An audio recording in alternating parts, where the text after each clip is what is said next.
Bonjour à tous, bienvenue pour la quotidienne du 25 avril. Quel plaisir de vous retrouver après cette petite pause. Aujourd'hui, on parle de bassin et de la hausse de l'impôt communal. On prendra également des nouvelles du tennis club de Nyon et on terminera avec la culture et le Kiwanis Art. De ton côté, Alexandre, où est-ce que tu nous amènes aujourd'hui ?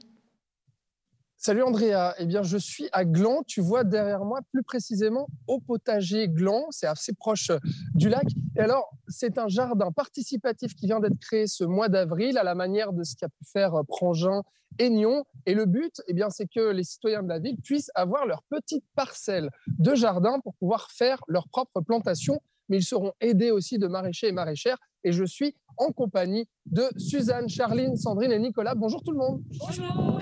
Voilà, et donc ils vont m'apprendre après à devenir un super jardinier. Donc je me réjouis. À tout à l'heure. À tout à l'heure, Alexandre, une belle équipe derrière toi.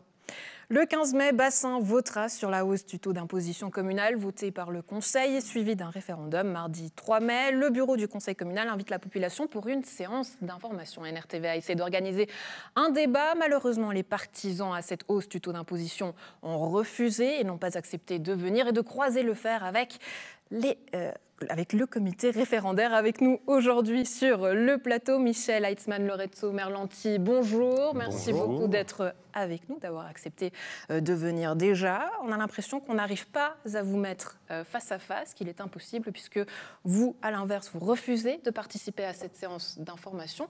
Pourquoi est-ce que c'est si compliqué de vous mettre face à face ?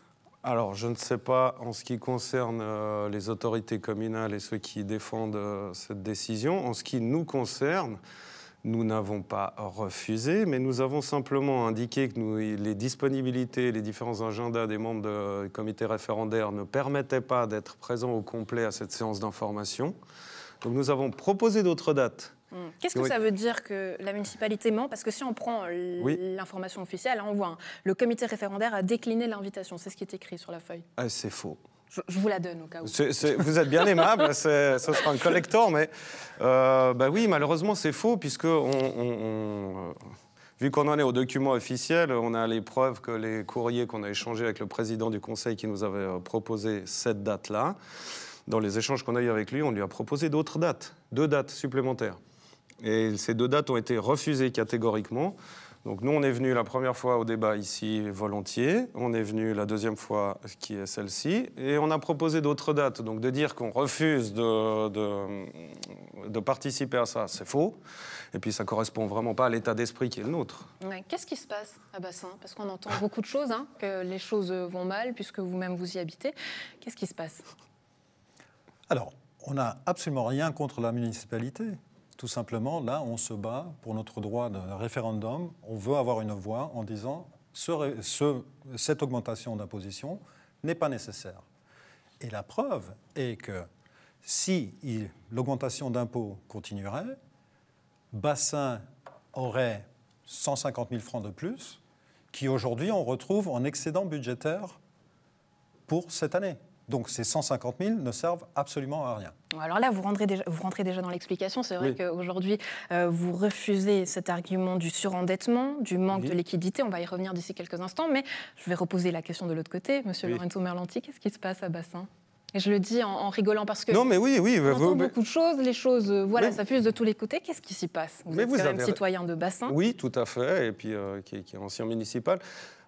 Vous avez raison de sourire, parce que c'est vrai que si... Alors après, si les enjeux n'étaient pas financiers, on pourrait trouver ça cocasse et rigolo. C'est un peu plus sérieux, parce que là, il s'agit quand même de l'argent de tout le monde. Effectivement, comme l'a dit M. Heitzmann, ce qui est surprenant, si on se réfère à l'argumentaire qui est celui du conseil communal et de la municipalité, il y a ces fameux 150 000 francs qui correspondent à l'augmentation qui est demandée, et dans le budget, ils sont en excédent. Donc là aussi, il y a quand même une question à se poser sur la pertinence de cette demande et surtout pourquoi faire, puisqu'on ne l'utilise même pas dans le budget. Donc au final, on les demande pourquoi. Mais aujourd'hui, on sent qu'il y a une réelle tension, que ça cristallise quelque part le débat, qu'il n'est pas possible aujourd'hui de vous mettre face à face. Pourquoi ? Qu'est-ce qui fait qu'il ne fait pas bon vivre à Bassin, si je mets les mots justes, sans rigoler. Non, mais alors, il fait super bon vivre à Bassin. Les Bachenards des Bachenards sont ravis de vivre dans cette commune. Après, comme dans toutes les communes, il y a des divergences d'opinion.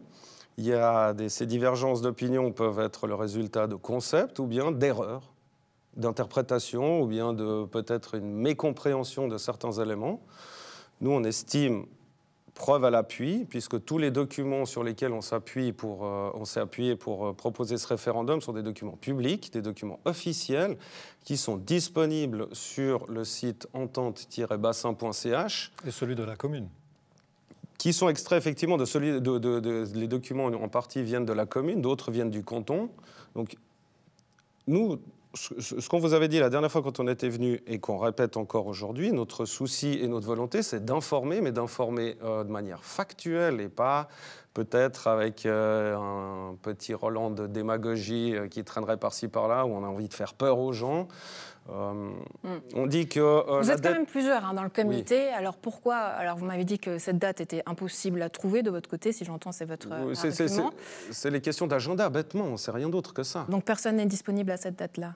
Non, c'était pas possible en tout cas de réunir le comité dans son ensemble. Par contre, encore une fois, on a proposé 2 dates. Si la volonté des autorités communales était vraiment d'informer la population. Mais vous pouvez l'informer aussi à 1, 2, 3, je ne sais pas combien de personnes il y avait de disponibles. Pourquoi ne pas le faire justement à peut-être 1, 2, 3 ? Parce qu'on avait estimé que c'était plus élégant et plus juste aussi que ce soit le comité dans son ensemble qui porte le projet et qui vienne le défendre. Ouais, parce que c'est tout à fait légitime que ce se passe comme ça, me semble-t-il. On va rentrer dans les chiffres, Michel Heitzmann, puisque vous nous en parliez d'ici quelques instants. Vous nous avez apporté un petit graphique, sans rentrer trop dans les détails, pour pas que ce soit trop compliqué pour les gens. Mais on parle des finances communales, de votre porte-monnaie, donc forcément ça intéresse. Ça intéresse. Alors, vous refusez donc 2 arguments, le surendettement et le manque de liquidité. Et vous dites que ces chiffres avancent aussi et changent au jour le jour. Oui, alors ce qu'on sait aujourd'hui, c'est que la dette communale est de 16 millions.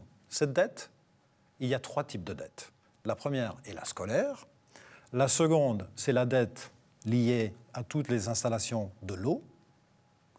Et la troisième, c'est effectivement toute la dette pour les infrastructures locales. À savoir, juste me permettre de faire une précision, ce qui concerne l'eau, la loi est très claire dessus, ce sont des comptes fermés. C'est-à-dire que le financement des infrastructures liées au traitement de l'eau ne peuvent être financés que par les taxes et pas par l'impôt. Vous faites un sous-entendu en disant ça? Non, je donne une précision pour que les gens puissent comprendre comment sont mais si on essaie d'être transparent, là, franchement, j'ai l'impression que vous nous faites un sous-entendu. Il y a un sourire sur mais quel votre serait-il, visage. ce sous-entendu? Je ne sais pas, allez-y, vous dites que vous voulez informer la population. Est-ce qu'il y a quelque chose à dire? Est-ce que, on a un petit peu de... on gère cette eau-là, il y a quelque chose qui va mal ou qui n'est pas juste? Le sous-entendu est qu'effectivement, tout ce qui est de la dette de l'eau est payé par les factures et les acomptes que nous recevions et que nous recevrons plus cette année-ci. Donc il y a peut-être une mauvaise gestion de ce côté-là. En tout cas, c'est 2,4 millions qui sont pour l'eau, gérés par les factures d'eau. Donc ça n'a rien à voir avec la dette qui est payée à partir de nos impôts. Quant à la dette qui est payée par nos impôts, le scolaire, 10 millions. Nous, on s'engage à 1 million parce qu'il y a 9 autres communes qui payent les autres 9 millions. Donc, au total, je dois regarder les chiffres, on a 4,7 millions de francs de dettes qui sont payés par nos impôts. Alors, combien ça coûte? Ça coûte 600 000 francs par an. On a tout à fait les moyens de les payer. Et d'ailleurs, je répète, l'augmentation d'impôts apporterait 150 000 francs qui aujourd'hui sont un excédent budgétaire pour cette année. Donc, ils ne servent à rien. On sait que dans la région, plusieurs communes sont aussi en pleine campagne. On peut citer Coppet, Prangin. On recevra d'ailleurs demain à Prangin pour une émission spéciale et un débat. Comment ça s'est passé pour vous, du coup, cette campagne à Bassin? Très bien. Les gens, en tout cas, de ce qu'on a pu constater, la récolte des signatures, les gens ont adhéré au projet, ont compris les arguments, ont fait preuve de pragmatisme. Ils ne sont pas cédés à la panique et à l'hystérie. Ils ont été simplement factuels et ils ont compris que ça ne se justifiait pas. Je rappelle encore une fois qu'on est quand même dans une situation où l'argument pour justifier l'augmentation d'impôts, pour rappel, on les avait baissés l'année passée. Donc, et lors de votre dernière venue, vous m'aviez dit que ce qui vous manquait notamment, c'était aussi un plan de législature. Je sais que vous suivez de près le Conseil. Est-ce qu'aujourd'hui, vous avez eu des informations sur ce qui sera fait notamment? Alors, toujours pas. Dans le détail et avec précision, toujours pas. Donc, c'est des informations qui manquent. Mais surtout, ce qui est quand même paradoxal, c'est que d'un côté, on argumente sur le fait que la dette est beaucoup trop lourde pour la collectivité, ça c'est l'argument qui a avancé, et d'un autre côté, on va augmenter le plafond d'endettement. Et ça a été fait. Donc là aussi, on peut se poser la question de la cohérence entre ces deux actions. Ouais. D'un côté, on dit qu'on est trop endetté, puis de l'autre côté, on va augmenter encore la capacité d'endettement de la commune. Il y a encore un dernier élément qui est... Attends, à mon avis, ils savent très bien qu'on n'est pas surendetté. Je ne sais pas. Je ne suis pas dans leur tête. C'est ce que vous sous-entendiez aussi l'autre fois, hein, Michel Heitzmann, que soit il y avait deux hypothèses, hein, soit de l'incompétence, soit de la mauvaise foi. Là où j'avais invité justement peut-être la municipalité à répondre de ces accusations, elles sont bien entendu, elle est toujours invitée. Pour vous laisser le dernier mot, vu que ce n'est toujours pas un débat, on va terminer là-dessus. S'il fallait toujours convaincre les gens, pourquoi cette hausse est injustifiée, qui prend la parole pour les 30 dernières secondes ? L'augmentation d'impôts, comme on l'a dit, et si on résume, elle est injustifiée parce que la marge de manœuvre financière de la commune ne le justifie pas. Le niveau d'endettement réel par habitant ne le justifie pas. Les projets futurs éventuels, pour l'instant, on ne les connaît pas, donc ça ne se justifie pas. Avec ces trois éléments-là, déjà, il me semble qu'on a une raison... Un élément en plus. Je vous laisse le quatrième, monsieur Heitzmann. Merci. 150 000 en plus de recettes, de revenus qui ne sont pas employés. Qui ne sont pas prévus au budget, sans compter qu'on leur a laissé... Je dis on parce que j'étais à la municipalité quand on avait fait, quand on a bouclé les comptes de la dernière législature. On les a laissés avec un bas de laine qui est autour d'1 million. 4.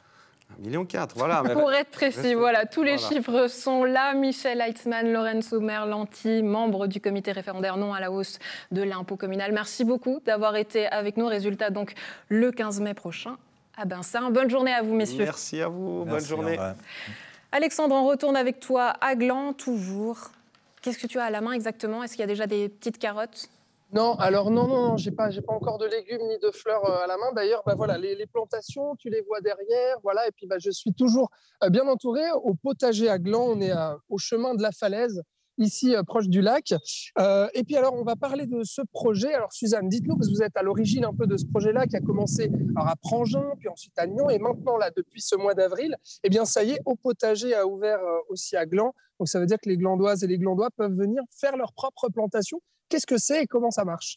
Oui, alors effectivement, en fait, le comité de fondation a travaillé d'arrache une année pour préparer tout ça. Du coup, les Glandois peuvent s'inscrire pour une plate-bande ou peut-être pour une moitié, à partager avec quelqu'un d'autre. Il y aura tous les plantons qui arrivent déjà commandés chez Schilliger, qui arrivent comme ça tous les 2 semaines. Un plan de plantation qui est prévu. Donc du coup, on n'a qu'à planter, entretenir et récolter tout le long de la saison. Sandrine, c'est quoi le but en fait derrière ça ? Alors, l'objectif, c'est d'apprendre finalement à des personnes qui sont tentées par un jardin potager d'avoir leur propre parcelle et puis de voir ce que c'est que de faire pousser des légumes, d'être en contact réel en fait finalement avec les réalités du monde du maraîchage. Et des parcelles, il y en a 50, hein, je crois, mais il y a combien d'hectares sur ce terrain agricole ? Alors écoute, donc il y a 50 parcelles qui font 30 mètres carrés chacune. Il faut faire le calcul, c'est ça. Mais alors comment vous avez pu acquérir ce terrain agricole ici à Gland ? Alors, ici à Gland, l'initiative, elle est de Pascal Chollet, qui gère le domaine de la Petite Linière, qui en a parlé à Suzanne Weckmann, qui avait déjà une expérience de jardin participatif avec le jardin Tout Pousse à Mauvernay. Et les deux sont venus chercher quelques personnes ici à Gland et leur ont proposé de créer un comité de fondation et de lancer donc, ce projet à Gland, qui est similaire donc, à ce qui a déjà été fait en 2020 à Prangin et 2021 à Nyon. Ouais. Alors, on va parler un petit peu de comment ça fonctionne. Alors, vous êtes tous là parce que vous avez tous et toutes un rôle différent. Alors, Charline, vous êtes maraîchère et vous travaillez pour cette association Au Potager Gland. Donc, par exemple, vous allez aider Nicolas, qui est membre de cette association et qui a sa propre parcelle là-bas derrière, qui a fait des plantations de légumes et puis des herbes, enfin plein de choses, Nicolas. Oui, on va en parler. Mais Charline, concrètement, qu'est-ce que vous faites ? Alors nous, on est quelques maraîchers, en fait. On est là à quelques créneaux dans la semaine pour aider justement les membres qui le souhaitent. Ils peuvent venir à ces créneaux d'horaire. Puis on leur montre, on leur explique les plantons, comment les planter. On répond à leurs questions. On suit aussi l'arrosage, tout ça. Donc on est là pour les aider, pour les conseiller. Ouais, Nicolas, ça vous est venu comment cette envie? Vous aviez envie d'être jardinier, c'est ça? Du tout. Non, il se trouve que j'ai un jardin mais dans lequel il n'y a pas de légumes. Et je dois dire, la première motivation, c'était pour développer une certaine autonomie alimentaire. Et puis après, je me suis fait effectivement un petit peu remarquer par ma femme. Et je me suis dit, bah, pourquoi pas vivre des moments particuliers dans un potager. C'est gratifiant. Ouais, donc c'est l'occasion aussi de rencontrer d'autres personnes, ça qu'on nous dit. C'était ça aussi l'envie. Ah, clairement, c'est très social. On a des jours de plantation, il y aura des jours de récolte pendant lesquels on voit plein de monde, oui, tout à fait. D'accord. Bon, alors, vous allez m'apprendre à faire mes propres plantations, c'est ça? On va se rendre sur une des parcelles tout à l'heure, mais on va faire une petite pause avant. On garde la surprise quand même sur ce que je vais planter. Ouais. Ah, voilà, ce que vous avez... D'accord, ok. Donc, c'est quoi du fenouil, c'est ça? Ah bah voilà, donc du fenouil, Andrea. On va voir si j'y arrive. À tout à l'heure. Je me réjouis de voir ça à tout à l'heure, Alexandre. Des nouvelles du Tennis Club de Nyon. La saison a démarré le 15 mai dernier. Et puis ce samedi aura lieu un apéritif dînatoire. On en parle avec le président du Tennis Club Nyon, Pierre-Alain Dupuis. Bonjour, merci beaucoup. Bonjour, ça a débuté le 15 avril. Avril, oui, c'est vrai. On est en avril encore. Je vais un peu trop vite en besogne. Mais cet apéritif, c'est pas très sportif, dis donc. Si, en fait, c'est un apéritif. Vous savez, dans ce canton, chaque fois qu'on fête quelque chose, il y a un apéritif. Non, mais l'idée, c'est de faire des portes ouvertes pour l'ensemble de la région. Celles et ceux qui aimeraient visiter le Tennis Club de Nyon et, ce que nous souhaitons tous, s'inscrire, pourront bénéficier de conditions avantageuses. On veut ouvrir nos portes, visiter les installations. On a 17 terrains, on a une halle, on a une belle ambiance. On aura peut-être quelques champions. Vous savez que chez nous, il y a beaucoup de champions qui s'entraînent. Mon fils, Wawrinka, Garbinet, Muguruza. Avec un peu de chance, samedi, on pourra les voir. Je dis vraiment, alors ça, avec des pincettes, j'en sais rien, je ne connais pas leur programme. Mais enfin, l'occasion, c'est d'ouvrir nos portes. Ouais. Alors, on va revenir un peu sur l'année passée, la saison dernière. On va parler aussi des objectifs futurs, vu qu'il y a pas mal de nouveautés. Si on revient sur l'année dernière, on sait que les femmes et les hommes ont été relégués en LNC, un coup dur pour le TC Nyon.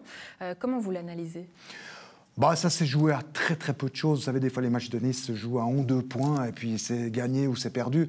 En l'occurrence, effectivement, on avait 2 équipes de Ligue nationale B, hommes et dames, et les 2 ont été relégués. Alors chez les dames, c'était un petit peu plus explicable parce que l'opposition était très très forte. Par exemple, nos filles ont dû jouer contre des anciennes championnes comme Martina Hingis. Et là, même si Martina Hingis a 40 ans aujourd'hui ou un petit peu plus, elle est encore extrêmement performante face à des jeunes de 18, 19 ans. Chez les messieurs, ça s'est joué, je crois, à 1 ou 2 points. Et l'objectif cette année, c'est de retrouver la Ligue nationale B chez les messieurs. Et pour ce faire... Est-ce que ça veut dire, Pierre-Alain Dupuis, pardonnez-moi, que la compétition est un peu moins une priorité aujourd'hui ? Alors écoutez, c'est devenu, si vous voulez, non, la compétition est toujours une priorité pour le comité, le nouveau comité, avec 17 équipes d'interclubs, parce qu'on pense que c'est l'âme d'un club, la vie sociale, les interclubs le week-end, ça met de l'ambiance, ça réunit les gens au sein de certaines équipes. Par contre, on ne voulait pas jouer en Ligue nationale A et payer des mercenaires qui viennent juste 1 ou 2 fois ou 3 fois pour défendre les couleurs de Nyon, mais qui l'année d'après jouent pour d'autres couleurs. On voulait jouer avec nos joueurs et de jouer avec des joueurs en fonction de leur niveau. Donc la Ligue A, c'était pas possible. Ouais. Par contre, la Ligue B, je suis convaincu qu'avec nouveaux jeunes, on va la retrouver parce qu'il y a du talent. Ouais, des jeunes espoirs. On peut citer par exemple Noah Karma qui a été désigné espoir masculin de l'année par région de Nyon et les villes de Gland et Nyon. Donc là, il y a des réelles pépites dans le club. Il y a des pépites. Il y en a 3 chez les garçons qui vont intégrer justement la première équipe. Il y aura des locomotives. Il y aura notamment le meilleur joueur de Nyon qui est Joss Espasandin qui va tirer cette équipe. Il y aura des mercenaires. Mais il y aura 3 jeunes qui ont du talent, qui ont le classement, qui pourraient permettre à cette équipe. Après, il faudra aussi un peu de réussite, de remonter en Ligue B, qui est le but avoué du club cette année. Ouais. Est-ce qu'il y a d'autres objectifs, justement ? Alors, parmi les autres objectifs, il y en a un qui nous tient très très à cœur, je crois que c'est une évidence que le dire. Il y a urgence climatique sur cette planète. Ça fait 2 ans que le comité de Nyon est conscient qu'il faut essayer de s'affranchir des énergies fossiles. Et le grand projet sur lequel nous travaillons depuis 2 ans, c'est le projet Ténergie.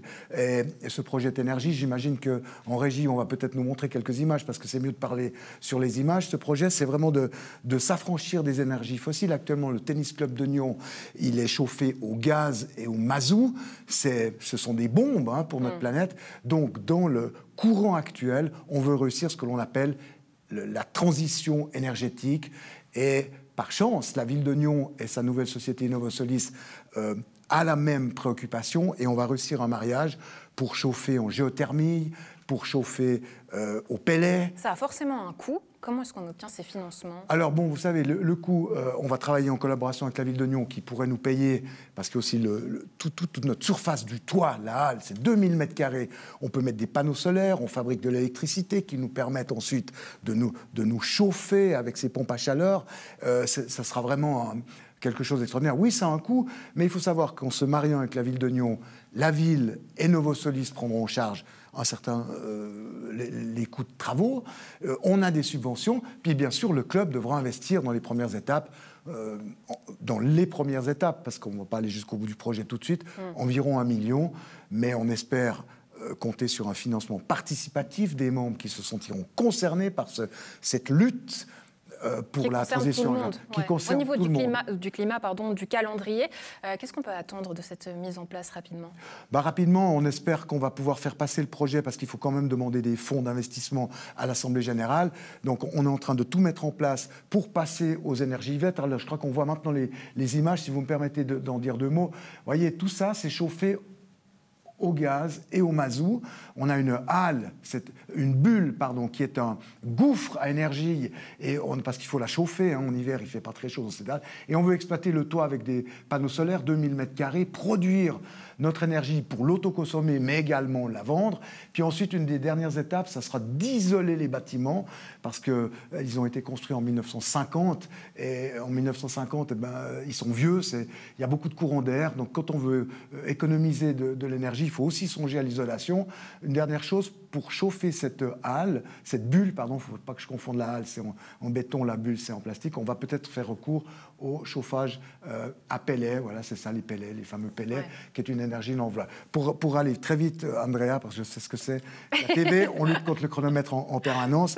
Nous, ce qu'on veut, c'est passer aux énergies vertes. Ça va coûter, dans une première étape, environ 1 million.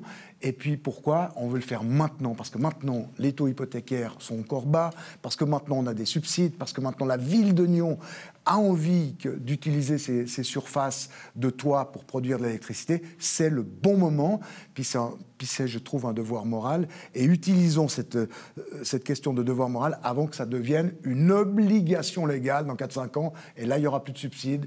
Et on sait pas où on va. Ça fait partie aussi du plan de législature de la ville de Nyon, c'est vrai. Mais qu'est-ce que ça veut dire, tous ces projets de construction? On sait qu'il y avait eu justement l'inauguration de la nouvelle halle en 2021. Est-ce que finalement, c'est signe d'une bonne santé du club? Je vous remercie de le dire vous-même, parce que si je le dis, moi, en tant que président, on va dire que c'est trop facile de faire de l'autosatisfaction. Non, ce club est en bonne santé. Nous avons 1018 membres. On lutte chaque année pour maintenir les effectifs à ce niveau-là. Il faut savoir qu'il y a un fléchissement du tennis en Suisse, et on veut maintenir le nombre de membres. C'est pour ça que j'encourage beaucoup les gens à venir samedi. Ils auront des conditions avantageuses pour devenir membres. Oui, le club, il tourne bien grâce au travail. Alors là, je fais de l'autosatisfaction d'un excellent comité.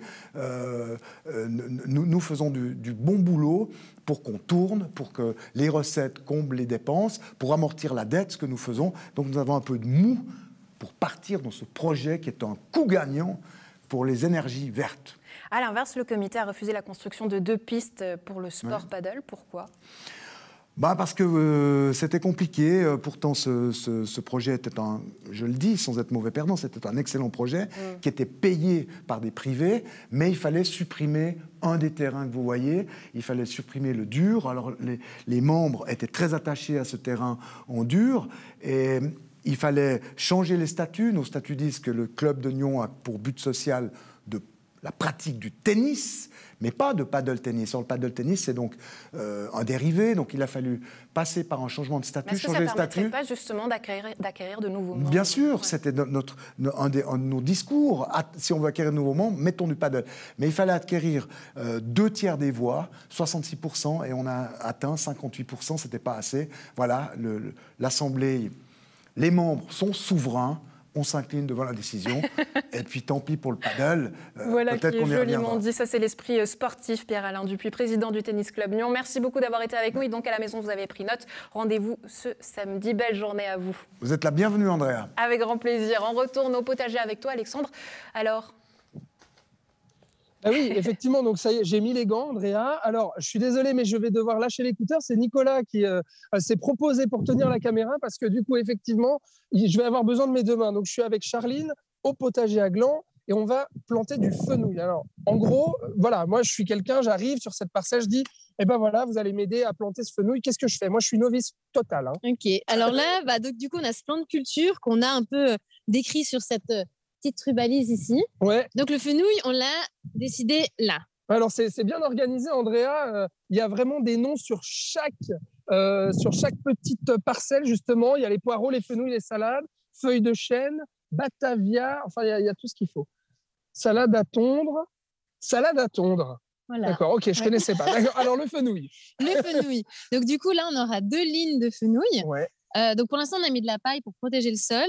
Ce qu'on va faire déjà, dans un premier temps, c'est ouvrir la paille. Donc, par exemple, toi, tu peux faire cette ligne-là pendant que moi, je fais l'autre ligne. Ok. Tu peux pousser donc, j'ouvre ici. Ouais. En fait, du coup, on va faire comme ça. On va remettre après. Voilà. Ah ouais, on va carrément tout pousser là-bas. Pousse. Okay. Toi, tu pousses ton côté, moi, je pousse là. D'accord, ouais. Voilà. Ok, super. Et vous venez combien de fois par semaine, Charline, ici, pour aider les gens à planter, à arroser, enfin à entretenir, en fait, ces plantations-là? Moi, je fais 2 fois par semaine. Je viens le lundi et le jeudi, mais j'ai des collègues qui viennent le samedi aussi. Ah oui, d'accord. Ouais, comme ça, il y a un peu les gens suivants s'ils veulent venir en fin de journée après le boulot ou le week-end. Donc, vous aidez les gens à planter, mais il y a aussi tout l'entretien. On entretient comment un potager comme ça toute la semaine? Par exemple, là, on a les gouttes à gouttes. Ouais. Et il arrive, on verra là, on va essayer de faire attention, pas abîmer le goutte à goutte. Mais si on fait des trous dans le goutte à goutte, c'est aussi nous qui allons réparer ça. Ah oui, d'accord. Okay. Ou pour d'autres choses un peu plus techniques, tout ça. Bon, c'était très sec, je sais, ces dernières semaines, mais là, ça y est, la pluie est revenue, donc c'est pas mal pour lancer le potager gland. Là, c'était bien qu'il pleuve, ouais, c'est vrai. Bon, alors, qu'est-ce que je fais? Alors, là, sur la ligne, là, tu peux déjà un peu préparer le terrain. Voilà, comme ça, tu fais attention au goutte à goutte. On peut enlever un peu les cailloux. D'accord. Voilà, tu essayes que la terre soit un peu meuble. On appelle ça un peu en couscous pour que les gens y voient que voilà, ça soit assez meuble comme ça. D'accord, voilà. La terre en couscous. En couscous, ouais. Je connaissais pas. C'est plus imagé pour dire un peu meuble comme ça. D'accord. Donc là, si tu penses qu'elle est pas mal. Là, je suis assez profond. Alors là, tu n'as pas besoin forcément de trop tasser. Ah, d'accord, ok. C'est plus pour justement que ça fasse un peu granuleux comme ça. Voilà. D'accord. Ah, un peu couscous, quoi. Un peu couscous, exactement. Ok. Après, tu peux prendre ton plantoir comme ça. Et puis, alors, tu en as un ici, là. Ah, pardon. Et puis, je vais te donner, voilà, on va pouvoir planter le petit fenouil. Alors, donc, je commence à faire des trous, c'est ça? Ouais, tu peux faire un trou déjà. Ouais, ok. Mais avant de le planter, je vais t'expliquer encore un truc. Ah oui. Alors, il faudra qu'on fasse attention de ne pas mettre la terre plus haut que ici, là. D'accord. On appelle ça le collet. En fait, ça, c'est des cotylédons. C'est les toutes premières feuilles, en fait, de la plante. Ouais. Et en fait, si on va plus haut, en fait, le bulbe du fenouil, en fait, il ne va pas se développer. Donc, on va devoir rester juste là.